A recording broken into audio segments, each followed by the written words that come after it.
एक दिन मैं सड़क से जा रहा था।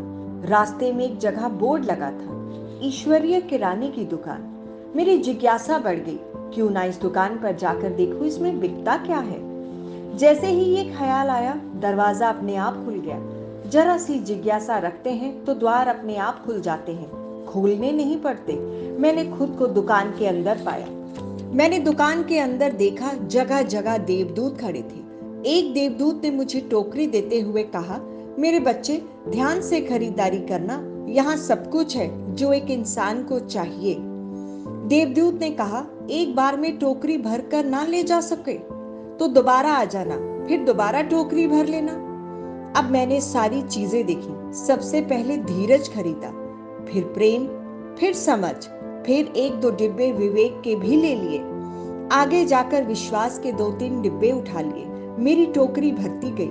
आगे गया, पवित्रता मिल गई। सोचा इसको कैसे छोड़ सकता हूँ। फिर शक्ति का बोर्ड आया, शक्ति भी ले ली, हिम्मत भी ले ली। सोचा हिम्मत के बिना तो जीवन में काम ही नहीं चलता।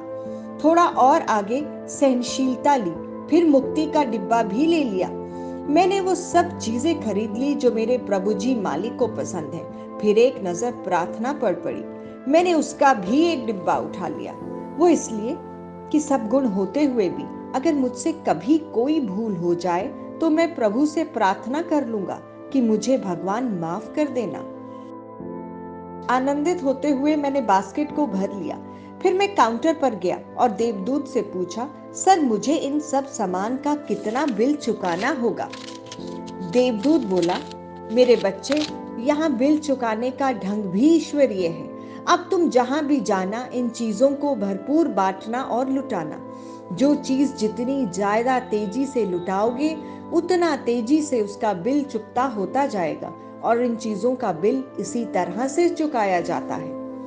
कोई कोई विरला इस दुकान पर प्रवेश करता है और प्रवेश कर लेता है तो वो माला माल हो जाता है। वह इन गुणों को खूब भोगता भी है और लुटाता भी है। प्रभु की ये दुकान का नाम है सत्संग की दुकान। सब गुणों के खजाने हमें ईश्वर से ही मिले हुए हैं। फिर कभी खाली भी हो जाए तो फिर सत्संग में आकर बास्केट को भर लेना।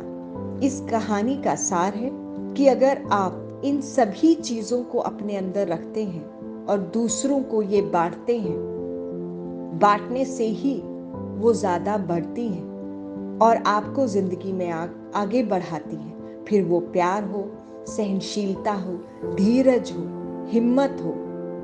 अगर ये कहानी आपको पसंद आई हो तो चैनल को लाइक करें, सब्सक्राइब करें, शेयर करें।